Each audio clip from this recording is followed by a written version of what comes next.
नमस्कार साथियों, स्वागत है आपका मेरे YouTube चैनल स्मार्ट स्टडी में। और आपका बहुत बहुत धन्यवाद। बहुत अच्छा सहयोग मिल रहा है और आपने जितने भी जो मेरे वीडियो हैं उनको अच्छी तरह से देखा है। और दूसरी बात साथियों, आपने वीडियो व्यू भी बढ़ाए हैं और आपने सब्सक्राइबर भी बढ़ाए हैं, आपने वीडियो को शेयर भी किया है। इसके लिए आपका बहुत बहुत धन्यवाद। और साथियों, ऐसे ही आपका सहयोग चलता रहेगा तो मैं बहुत अच्छा आगे बढ़ता रहूंगा, ग्रो होता रहूंगा। साथियों, अपन कक्षा 10 एनसीईआरटी में आनुवंशिकता के बारे में पढ़ रहे थे। आनुवंशिकता का मैंने बहुत ही बड़ा एक पार्ट का पूरा वीडियो बनाया था, लेकिन किसी कारण से लास्ट में जाके उस वीडियो में जो साउंड है वो अपने आप बंद हो गया, म्यूट हो गया। तो जो 10-15 मिनट का जो चैप्टर पीछे रह गया समझाना आपको, उसके लिए मैं वापस आपके सामने इधर अभी वीडियो लेकर आया हूँ साथियों। तो यहाँ पर अपन आनुवंशिकता के बारे में पढ़ रहे थे। स्मार्ट स्टडी में आनुवंशिकता के बारे में पढ़ रहे थे। आनुवंशिकता में एक पीढ़ी से दूसरी पीढ़ी में लक्षणों का स्थानांतरण किस प्रकार होता है उसके बारे में अपन अध्ययन कर रहे थे। और उसमें एक मुख्य नाम अपन ने मेंडल का याद रखा था, ग्रेगोर जॉन मेंडल, जो ऑस्ट्रिया के रहने वाले थे। और उन्होंने आनुवंशिकता के बारे में बहुत सारे नियमों की खोज की थी साथियों। अब ये बात आपको मालूम है, आनुवंशिकता के बारे में बहुत सारे नियमों की खोज की थी। और थोड़ा सा मैं ब्रीफली आपको आइडिया दे देना चाहूंगा वापस। ये उन्होंने अपने प्रयोगों में मटर का उपयोग किया था। मटर, जिसको पाइसम सटाइवम कहते हैं, इसका वैज्ञानिक नाम पाइसम सटाइवम है। वो उसका उपयोग क्यों किया था, उसके पीछे बहुत सारे कारण हैं, जिसमें मुख्य रूप से पौधा 1 वर्षीय होता है, उसमें अलग अलग प्रकार के विपर्यासी लक्षण होते हैं, वो बहुत कम जगह में उसका जो जीवन चक्र है वो चलता है, इसके अंदर बहुत सारे अलग अलग गुण होते हैं। तो इसके कारण उन्होंने मटर का चयन किया था साथियों।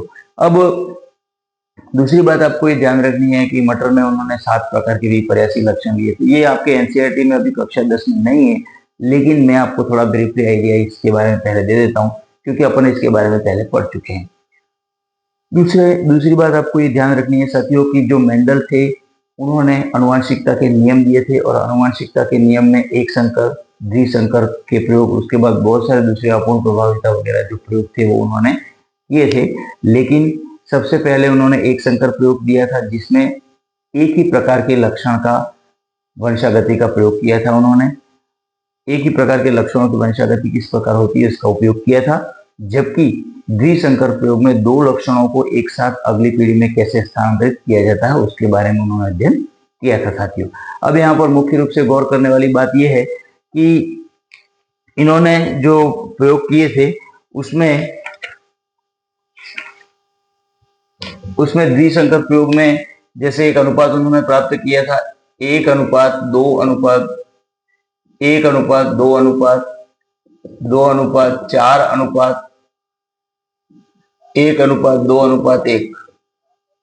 तो यहाँ पर ये जो अनुपात मैंने आपको पहले भी बता दिया था, इसमें 2 तरह के लक्षण होते हैं, जिसको अपन एक संकर और जिसको अपन जीनोटाइप और फेनोटाइप कहते हैं। तो साथियों, यहाँ पर जीन प्ररूप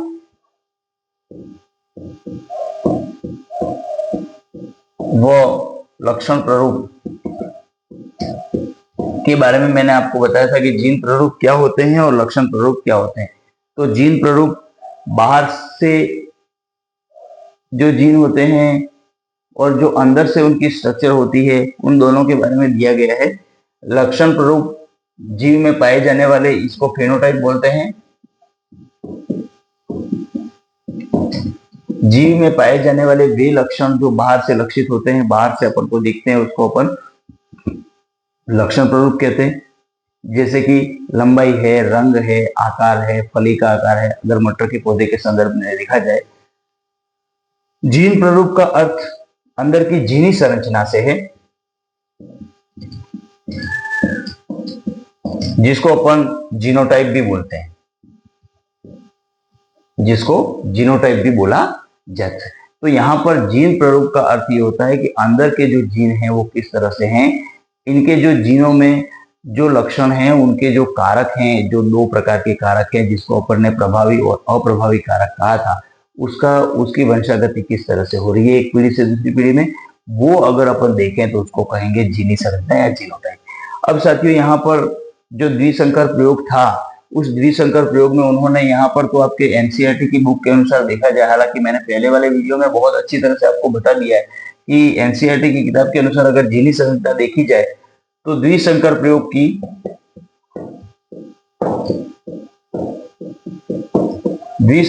की जीनी संरचना 9:3:3:1 के रूप में उन्होंने निकाली थी। जीनी संरचना ही दी गई है, सॉरी लक्षण प्रयोग भी दिया गया है यहाँ पर बाह्य रूप से। तो ये पौधे किस प्रकार से 9 जो पौधे हैं वो गोल और पीले हैं, इस तरह से ये चारों लक्षण आपको बताए गए। तो यहाँ पर आपको ये ध्यान रखना है कि मेंडल ने 2 प्रयोग किए थे जिसको एक संकर और द्विसंकर प्रयोग कहा गया था। अब यहाँ पर अपन बात करें तो पहले वाला जो प्रयोग था उसको अपन फिर से करके देख सकते हैं साथियों, लेकिन मैंने पहले अच्छी तरह से आपको समझाया था तो उसको बार बार अपन को देखने की आवश्यकता नहीं। यहाँ पर एक लिंग निर्धारण जो है वो आपके सिलेबस में है, जो अधिक अक्सर पर एग्जाम में पूछा जाता है। तो इसको कहते हैं सेक्स डिटर्मिनेशन ऑफ ह्यूमन, मानव में लिंग निर्धारण।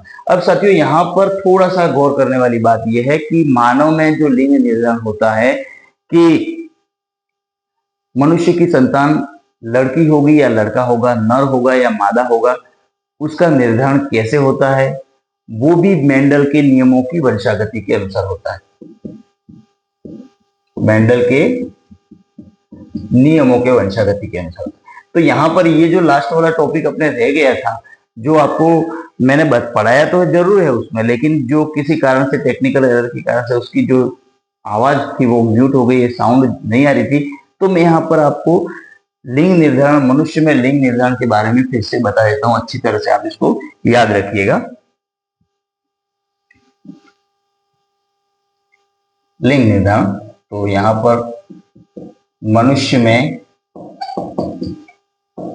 लिंग निर्धारण, ये आपको ध्यान रखना है। अब यहाँ पर साथियों गौर करने वाली बात यह है कि मनुष्य में गुणसूत्रों की संख्या जो होती है,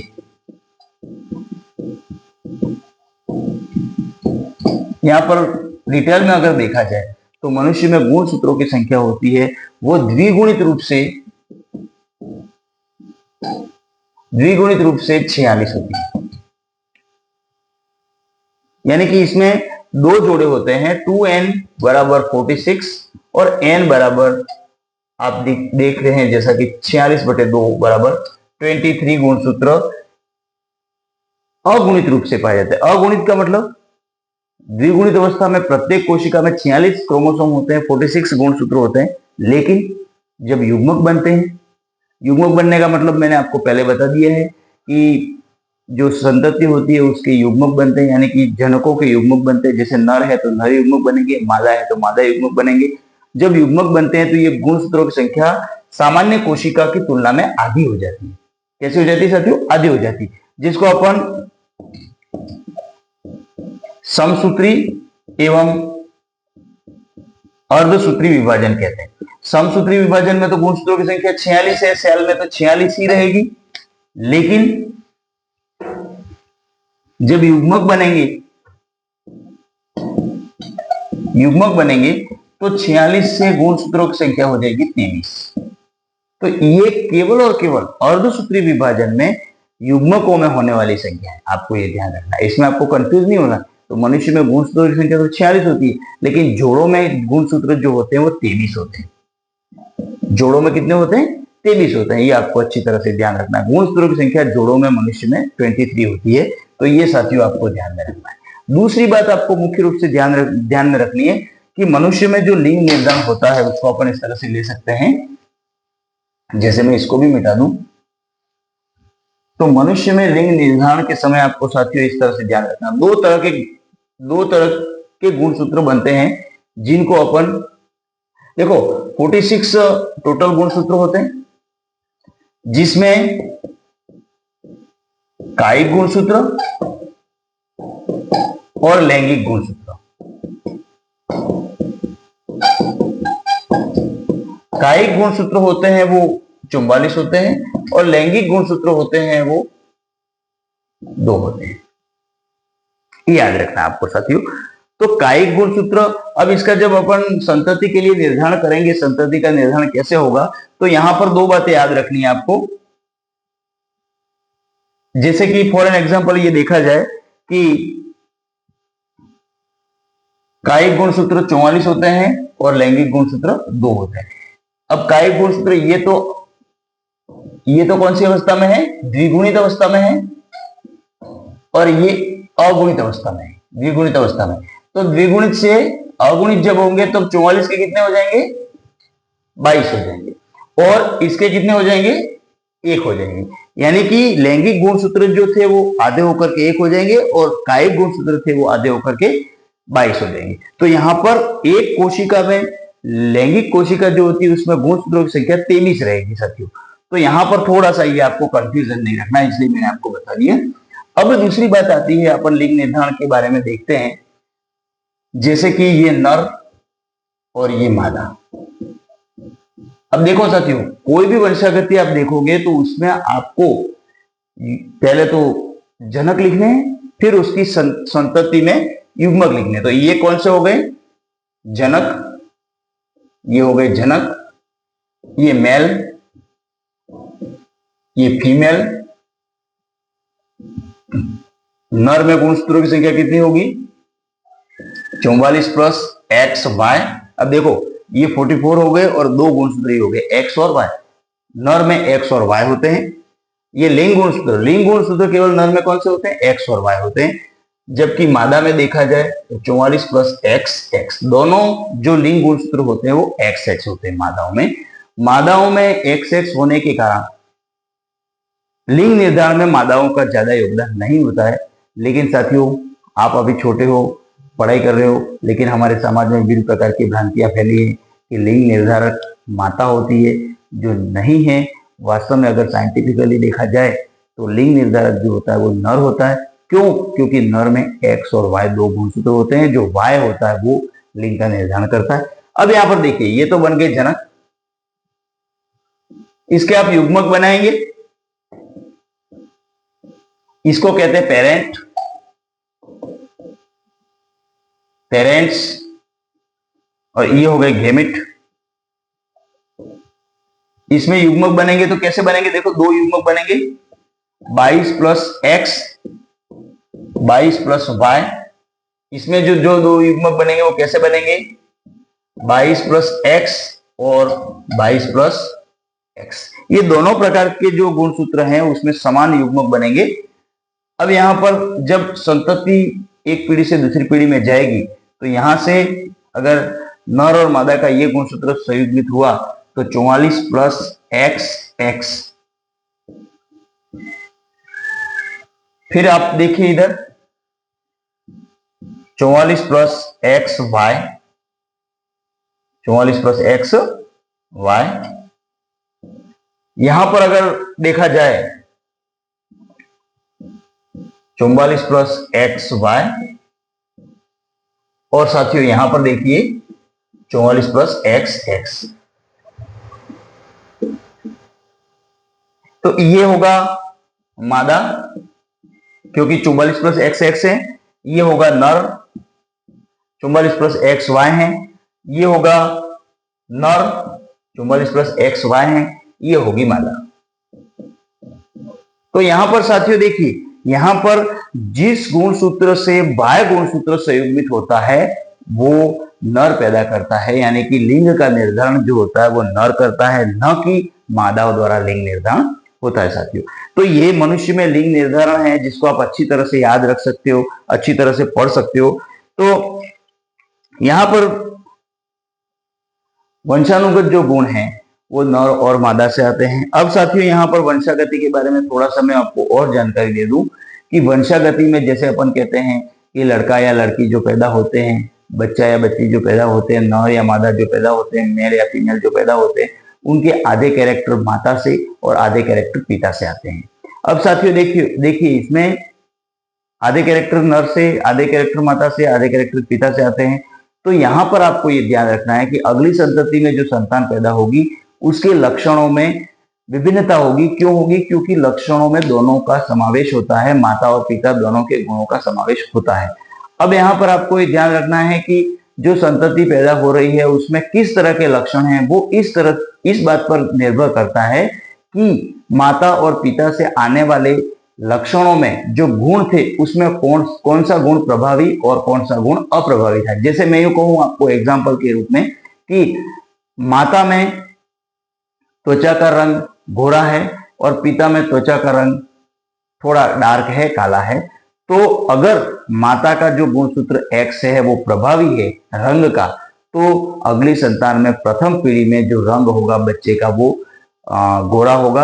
अगर माता के बालों का रंग घुंघराला है और पिता के बालों का रंग सामान्य है, तो उसमें सामान्य वाला गुण अगर प्रभावी है तो उसके जो बाल होंगे वो सामान्य होंगे।